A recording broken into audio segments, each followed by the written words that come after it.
પરંપરાઓ તો તમે ઘણી બધી જોઈ છે, પણ એક એવી પરંપરા જે આજે 762 વર્ષે પણ યથાવત છે અને આ પરંપરા છે મુડેઠા ગામની જે બેનને ચૂંદડી ઉડાડવાનો કોલ છે, વચન છે, એ આજે પણ રાઠોડ ક્ષત્રિય ભાઈઓ 762 વર્ષે પણ નિભાવી રહ્યા છે અને આ પરંપરા આજે પણ યથાવત છે।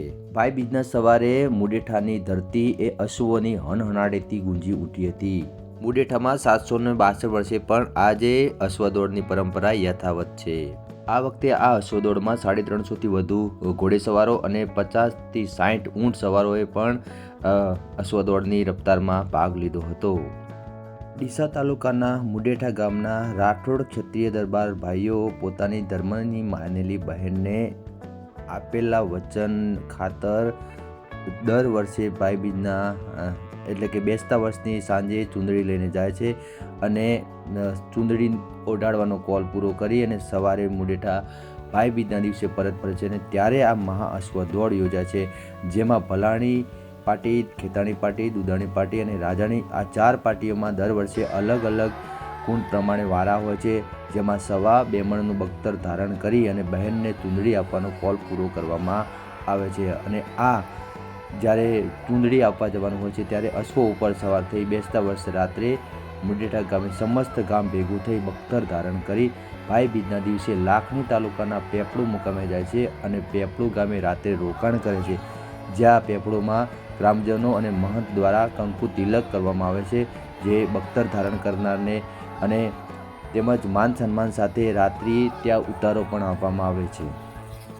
એક દંતકથા અનુસાર આજથી 762 વર્ષ પહેલાં રાજસ્થાનમાં આવેલા જાલોરના રાજા વિરમસિંહ ચૌહાણના રજવાડા ઉપર દિલ્હીના બાદશાહે ઈસવીસન 1300ની સાલમાં અલાઉદ્દીન ખિલજીના લશ્કરે ચઢાઈ કરી હતી અને હુમલો કર્યો હતો, તો તેમની પોતાની કુંવરી ચોતબાને બચાવવા માટે એક સાધુ મહાત્મા જેમનું નામ હતું અંચળનાથ સાથે જવાનો આદેશ કર્યો હતો, જેમાં રક્ષણ માટે નકલમ ભગવાનનો પાઠ સાથે આપવામાં આવ્યો હતો અને સાધુ મહાત્મા કુંવરી ચોતબાને લઈને બનાસકાંઠાના લાખણી તાલુકાના પેપળું ગામે ફરતા ફરતા આવ્યા હતા અને ત્યાં કહેવાય છે કે જ્યાં જૂનું સ્થાનક છે ત્યાં આવીને તેઓ વસ્યા હતા, ત્યાં રહેતા હતા અને એ સમયે લાખણી તાલુકાના પેપળું ગામમાં દેવુસિંહ વાઘેલાનું રજવાડું ચાલતું હતું।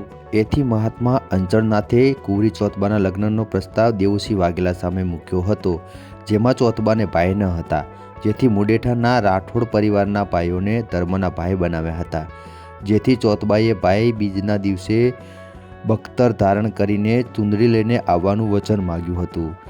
દર વર્ષે ભાઈ બીજના દિવસે મુડેઠાના રાઠોડ ક્ષત્રિય ભાઈઓ બખ્તર પહેરીને ચૂંદડી લઈને લાખણી તાલુકાના પેપળું મુકામે જાય છે અને આ વર્ષોની પરંપરા આજે પણ નિભાવી રહ્યા છે, જેમાં આ વખતે ખેતાણી પાર્ટીના રાઠોડ દલપતસિંહ જાણાજીએ બખ્તર ધારણ કરીને લાખણી તાલુકાના પેપળું મુકામે જઈને ભાઈ બીજના દિવસે ચૂંદડી અર્પણ કરીને બહેનને 762 વર્ષ જૂનો કોલ એટલે કે વચન નિભાવ્યું હતું અને આજે પણ તે પાઠ પેપળું મુકામે મોજૂદ છે। ત્યારબાદ વહેલી સવારે બહેનને ચૂંદડી આપી પરત આવી ભાઈ બીજના દિવસે વહેલી સવારે ડીસા તાલુકાના મુડેઠા ગામે ભવ્ય અશ્વદોડ યોજાઈ હતી, જેના દ્રશ્યો તમે આ વિડીયોમાં જોઈ રહ્યા છો, જેમાં 350થી વધુ ઘોડેસવારો અને 50થી 60 ઊંટ સવારોએ પણ ભાગ લીધો હતો, જેમાં સમસ્ત મુડેઠા ગ્રામના ગામજનો, આગેવાનો અને શ્રી નકળંગ યુવક મંડળના તમામ સભ્યો આની વ્યવસ્થામાં જોડાયા હતા અને હજારો લાખોની સંખ્યામાં જનમેદની આ મહાઅશ્વ દોડને નિહાળવા માટે ઉમટી પડી હતી। એવું નહીં કે માત્ર બનાસકાંઠા, બીજા જિલ્લાના મહેસાણા, પાટણ, બનાસકાંઠા, અમદાવાદ, રાજકોટ, વડોદરાથી પણ અહીંયા અશ્વદોડ નિહાળવા માટે લોકો આવે છે, પણ ક્યારેય કોઈને કોઈ તકલીફ પડતી નથી, કોઈ અડચણ થતી નથી કે ક્યારેય કોઈને કોઈ ઈજા થતી નથી।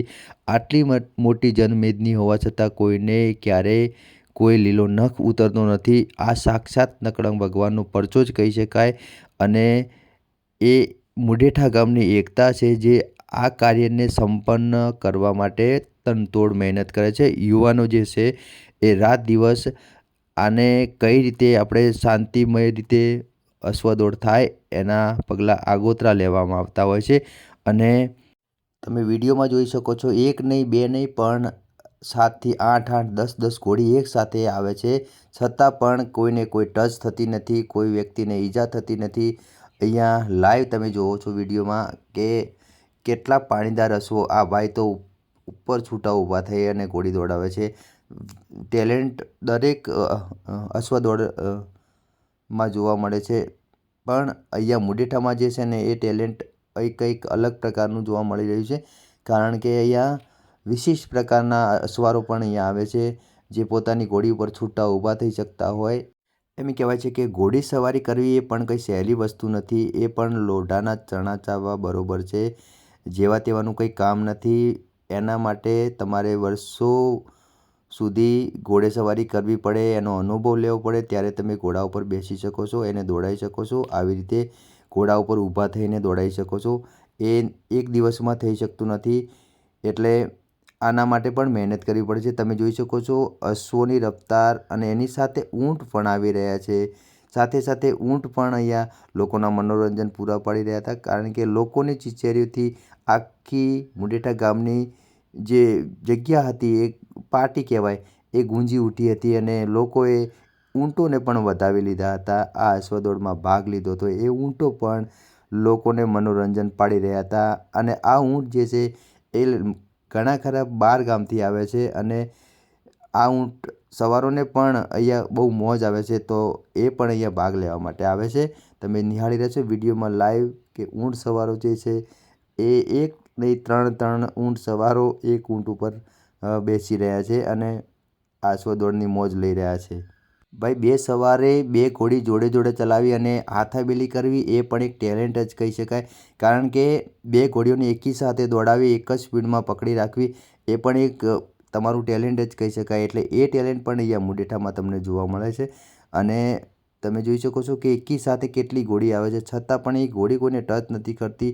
અને નકળંગ ભગવાન બધા ઉપર કૃપા રાખે છે, બધાની લાજ રાખે છે, ક્યારેય કોઈને કોઈ પણ અડચણ આવવા દેતા નથી. તમે જોઈ શકો છો વિડીયોમાં લાઈવ કે કેટલી બધી ઘોડીઓ એકી સાથે આવે છે, છતાં પણ ક્યારેય કોઈને કોઈ વ્યક્તિને ટચ નથી કરતી ઘોડી. અહીંયા લાઈવ તમે જોઈ રહ્યા છો. આ છે મુડેઠા ગામની મહા અશ્વદોડ 762મી 2025, અને દર વર્ષે આવી મહા અશ્વદોડ યોજાય છે, જે આજે 762મી મહા અશ્વદોડ હતી. અને આ વખતે બખ્તર ધારણ કર્યું હતું ખેતાણી પાર્ટીના દલપતસિંહ જણાજી રાઠોડે, અને એ સૌથી નાની ઉંમરમાં બખ્તર ધારણ કરનાર બની ગયા છે. આ ગૌરવ એમને જાય છે. સૌથી નાની ઉંમરમાં બખ્તર ધારણ કર્યું હતું એ દલપતસિંહ જણાજી રાઠોડ છે, આ ખેતાણી પાર્ટીના. અને તમે જોઈ શકો છો કે ઊંટ પણ અહીંયા અશ્વદોડમાં જોડાઈ ચૂક્યા છે. હજારોની જનમેદની, લાખોની જનમેદની અહીંયા અશ્વદોડ નિહાળવા માટે પધારી છે. અને દૂર દૂરથી લોકો, અમદાવાદ હોય, વડોદરા હોય, રાજકોટ હોય કે છેક રાજસ્થાનથી પણ અહીંયા અશ્વદોડ નિહાળવા માટે લોકો પધારે છે. અને આ અશ્વદોડ નિહાળવી એ એક તમારા જીવનનો લાહવો છે. કારણ કે પરંપરાઓ તો ઘણી બધી હોય છે, પણ જે અનોખી પરંપરાઓ છે એ અમુક ગામડાઓમાં જોવા મળતી હોય છે, અને એ પરંપરાઓને નિભાવી રાખવી એ પણ આપણો એક ધર્મ બને છે. અને આજે પણ રાઠોડ ક્ષત્રિય દરબારો આ પરંપરાને જાળવી રહ્યા છે, નિભાવી રહ્યા છે, અને આવનારી પેઢીઓ પણ આ પરંપરા જાળવી રાખે અને જાળવશે એવી અમારી આશા છે, એવી અમે અભિલાષા વ્યક્ત કરીએ છીએ. અને તમે જોઈ શકો છો ત્રણ આ બખ્તર ધારણ કરનાર પણ ફરીથી પાર્ટીમાં આવ્યા છે. લાઈવ દૃશ્ય તમે નિહાળી રહ્યા છો. તો આથી મુડેઠા ગામની 762મી મહા અશ્વદોડ 2025, અને આવા જ ઉમંગ સાથે, આવા ઉત્સાહ સાથે, નવા જોમ સાથે ફરીથી આવતા વર્ષે આવા જ પાણીદાર અશ્વોને તમને મનોરંજન પૂરું પાડતા ઊંટ સવારોને લઈ અને ફરીથી નવા ઉત્સાહ સાથે મળીશું. અને આપ સર્વેને પણ જો અમારી આ અશ્વદોડ ગમતી હોય તો આ વિડીયોમાં કોમેન્ટ કરજો. અને આ વિડીયોના માધ્યમથી જે અમારી મહા અશ્વદોડ નિહાળી રહ્યા છે એ મિત્રોને અમારા મુડેઠા ગામ વતી હાર્દિક આમંત્રણ છે. આવો આવતા વર્ષે 763મી મહા અશ્વદોડમાં મળીએ. ત્યાં સુધી જય માતાજી ને જય નકળંગ, જય નેજાધારી.